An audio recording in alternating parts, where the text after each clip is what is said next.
Olá, sejam bem-vindos. Hoje o Estúdio Veja é para falar sobre saúde. Comigo aqui no estúdio está o Dr. Alberto Daurea. A gente vai falar sobre um problema até então pouco conhecido, que é a hiperemese gravídica. Doutor, nessa semana, a duquesa de Cambridge, Kate Middleton, anunciou a gravidez do terceiro filho. Pela terceira vez também, ela contou que tem essa condição que acho que era até então pouco conhecida pelas pessoas. Eu queria que o senhor explicasse um pouquinho, então, o que é hiperemese gravídica. O próprio nome nos diz, né? Hiper, muito, e emese, vômito. Então, é um vômito em excesso. Porque o enjoo na gravidez ele é muito comum. Aliás, às vezes ele é o primeiro sinal do pós-atraso menstrual. Mas a hiperemese é um quadro que merece mais atenção. Porque em algumas situações a hiperemese pode levar essa gestante a um quadro de desidratação. E muitas vezes até precisa de uma internação para fazer essa compensação. Né, que acho que é o caso até da Kate, né? Foi internado, Sim, ou está internada. O príncipe, inclusive, disse que precisava esperar ela melhorar para eles poderem comemorar. Para poder comemorar. Por um lado, a gente fica mais tranquilo, porque quando o obstetra recebe essa notícia da sua paciente, que ela está vomitando muito, a gente, de certa forma, fica um pouco tranquilo, porque mulheres que têm mais vômitos tendem a ter gestações com mais sucesso, porque produzem mais hormônios. Mas isso não é regra. É algo que a gente está vivendo e vivenciando e a gente fica mais tranquilo. E doutor, qual que é o limite? Assim, o que significa um vômito, em tese, saudável, positivo, até uma coisa que é uma condição que precisa de atenção? Quando a gestante começa a não ganhar peso, porque o que ela ingere, ela vomita, ela entra num quadro de possível início de uma desidratação. Começa a perder alguns eletrólitos, potássio, cloro. Então, aí é preocupante, aí merece muita atenção. Quando a própria gestante diz, eu consigo, através das suas orientações, melhorar um pouquinho, mas ainda está me incomodando, eu vou trabalhar, o cheiro do meu ambiente de trabalho me incomoda, o cheiro da minha casa incomoda, então você percebe que é uma situação gerenciável, você simplesmente orienta e algumas vezes medica. Mas a prescrição tem que ser do obstetra. Não é para se fazer a automedicação. Tá, e toda gravidez tem enjoo ou nem toda? Não, nem toda. Muitas gestações passam sem nenhum sintoma. Mas o enjoo saudável, o enjoo não patológico, que não merece internação, eu acho que 1 em cada 4 gestantes tem, sim, um pouco de enjoo. E, de certa forma, é uma forma até de a gente saber que efetivamente há uma produção boa de hormônios. E o enjoo passa em determinado momento da gravidez? Todos os sintomas que mais chamam a atenção tendem a desaparecer após 12 ou 13 semanas de gravidez, que é o primeiro trimestre. Então, os antigos diziam, né? Fica tranquila que isso passa depois de 3 meses. Né? Existem muitos hábitos de pessoas antigas ou pessoas que moram em ambientes que não têm muito acesso a muita informação. Eles entendem que tudo melhora depois de 12 semanas. Até a comunicação que está grávida, a divulgação e os presentes só são permitidos depois de 12 ou 13 semanas, vinculado normalmente a essas oscilações de hormônio. Tá, então essa questão de acontecer até o primeiro trimestre tem a ver com o hormônio. O nível de hormônio. É um boom de hormônio, é isso? Sim, porque o nível de hormônio está subindo, ele atinge um pico máximo por volta de 12 ou 13 semanas, depois ele tem uma queda e aí ele entra num período de estabilidade, de normalização. Então, esses sintomas são do primeiro trimestre. E o que a mulher pode fazer para manejar esses sintomas? Tem coisa que ela pode comer, que ajuda? Como que tem que ser a alimentação da grávida? A alimentação da grávida e o estômago da grávida, eu costumo brincar que ele tem que ser um estômago idêntico ao estômago do marinheiro. O marinheiro, quando sai de manhã para navegar, ele tem que ter um estômago forrado, com pouca comida, mas tem que ter comida, e pouco líquido chacoalhando. Então ele come o dia inteiro um pouquinho e toma água aos goles o dia inteiro. A grávida tem que se comportar exatamente como o marinheiro. Ela come pouquinho e toma pouco líquido, mas toma o dia inteiro. Se ela distender o estômago com muito alimento ou tomar muita água, um desastre na certa. Ela vai ter vômitos em seguida. Tem muita grávida que se sente mais à vontade quando ela ingere bolacha de água e sal para passar o enjoo. Isso faz algum sentido? Faz sentido. Eu acho que ele vem de encontro a essa linha dessa explanação que eu te fiz. A bolacha ela faz aquele forro no estômago sem distender o estômago. E é seca, né? Ela é seca, ela tem carboidrato, tem um pouquinho de gordura. Então, eu acho que ela é um bom casamento com o estômago da mulher grávida. A maçã também é interessante, porque a maçã tem o ácido mandélico, que é um potente digestivo. Muitas vezes a gente está se sentindo mal, né? Come um pedaço de maçã, você sente que ele dá um certo conforto. Então, a maçã pode ser também um bom aliado. Então, o que você falou vem de encontro ao sucesso mesmo nesse período de enjoo. E suco pode ser uma boa? O suco ele tem um problema. Ele é muito calórico e, se você perceber, quando você começa a tomar suco, você não para, né? Você vai tomando suco, você vai tomando... Quando você observou, você tomou 1 litro de suco, o que seria péssimo.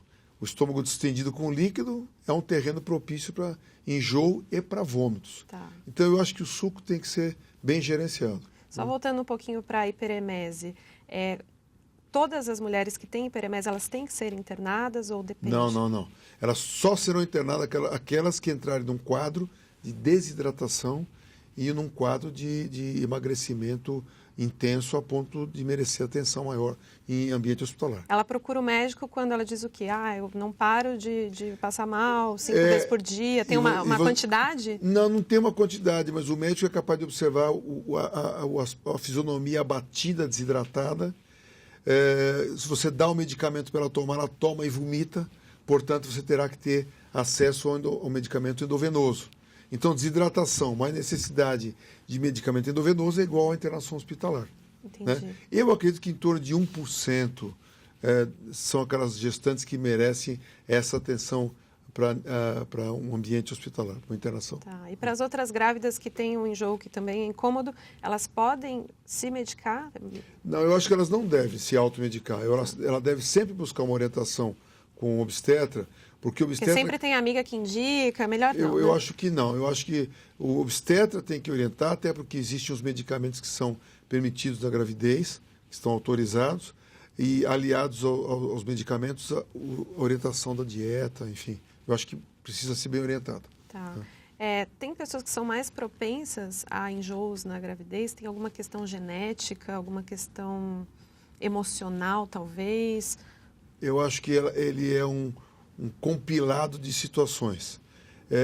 Mulheres, por exemplo, que já têm uma gastrite prévia, ou têm uma esofagite, uma hérnia de hiato prévia à gravidez, possivelmente serão mulheres que terão mais possibilidade de enjoo. Mulheres mais tensas, mais angustiadas, às vezes mais ansiosas porque valorizam tanto aquela gravidez, têm mais chances de ter enjoo, né? Por um outro lado, um enjoozinho saudável, né, gerenciável, ele é bom, porque ele reforça muito o vínculo com o parceiro. É uma forma charmosa, às vezes, de chamar a atenção e fazer com que esse vínculo fique fortalecido. O marido ou o parceiro vai buscar um alimento, vai tentar cozinhar alguma coisa que seja aquele alimento que possa ser a grande solução para aquele desconforto, né? Entendi. Então, eu acho que é multidisciplinar a situação do enjoo na gravidez, né? E em relação aos cheiros, né? Tem muita mulher que fica enjoada com odores que antes elas nem percebiam. Também tem a ver com a gravidez? Você fica com sentidos mais aguçados? A partir do momento que você engravidou, as papilas sensitivas do nariz, da língua, do cérebro, elas ficam abertas, elas ficam, de certa forma, destravadas. Então, elas têm uma sensibilidade muito grande, até porque a mulher grávida, se ela souber sentir cheiros que sejam possivelmente agressivos para o feto, ela rejeita. Se ela come alguma coisa que esteja no limite da deterioração, ela sente de imediato e vomita, o que uma mulher em estado não gravídico talvez não sentisse. É um efeito protetor da gravidez. Eu acho que é uma manifestação instintiva animal que faz com que ela tenha esse comportamento para proteger o seu feto sob todos os aspectos. E os odores oriundos de perfumes, de cremes, de hidratantes de pele, são substâncias que realmente não são saudáveis então, para a gravidez. Então, ela, de certa forma, essa rejeição é um mecanismo de proteção natural, instintivo. Mas é ideal recomendar, então, que elas não utilizem coisas com odor, como hidratante? Na gravidez, a gente procura evitar todos esses cremes, hidratantes, perfumes que têm um aroma, porque o aroma ele pode competir com os hormônios da gravidez, e competindo faz com que haja um enfraquecimento dos hormônios que ela produz. Tá. E idade, tem alguma coisa a ver com enjoo? As mulheres mais jovens têm mais enjoo do que as mulheres mais velhas? Eu desconheço essa relação de idade. Tá. E internar, a gente falou isso no caso da hiperemese, né? Da Kate. Hiperemese gravídica de forma grave, né? Tá. Quer dizer, que mereça mais atenção. Então, assim, só para a gente deixar bem claro para as pessoas, assim, o enjoo que ela sente, que uma grávida está sentindo, ela só deve procurar o médico quando ela se sentir muito mal. Quando ela perceber que está em risco o seu equilíbrio orgânico. Tá. E, logicamente, que é avaliada pelo médico, que é capaz de dizer, esse caso precisa, sim. Ela está numa situação que merece uma atenção maior, e estamos vendo que os medicamentos que estamos dando por boca, ela, ao cair no estômago, ela vomita. Então, precisa de medicamento endovenoso. E medicamento endovenoso, habitualmente, a gente faz em ambiente hospitalar. Tá. E a Kate teve o problema nas 3 vezes, né? Que ela ficou grávida. Parece que está se repetindo. Pois é uma coisa que, se você teve uma vez, você vai ter de novo? Não. Uma gravidez é totalmente diferente da outra. Então, não deveremos tornar isso uma regra. Pode aparecer ou não. Existem até mulheres que dizem, olha, eu vomitei até o momento do parto. É raro. Mas tem aquelas que contam. Você tem que entender que cada organismo reage de uma forma diferente. Tá. Bom, doutor, acho que basicamente é isso. Eu queria agradecer muito a sua presença. Acho que todas as coisas ficaram bem claras aqui. O senhor quer acrescentar alguma dica final para as mulheres grávidas não ficarem preocupadas? Não, eu quero agradecer a possibilidade de a gente estar passando essas experiências para as nossas gestantes, porque muitas dessas curiosidades acabam ajudando quem está do outro lado, né, ou quem está vivendo agora um momento gestacional, né? Mas o estômago tem que estar sempre forrado.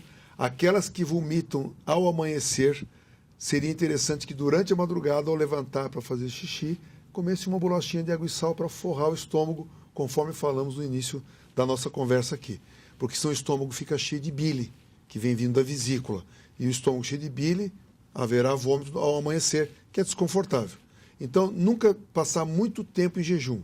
No máximo 3 horas, você tem que forrar o estômago outra vez. Esse é o grande segredo. Ótimo. E líquido em quantidade pequena, mas o dia todo. Legal. Muito, muito obrigada, viu, doutor? Eu que agradeço. O Estúdio Veja termina agora. Obrigada pela presença.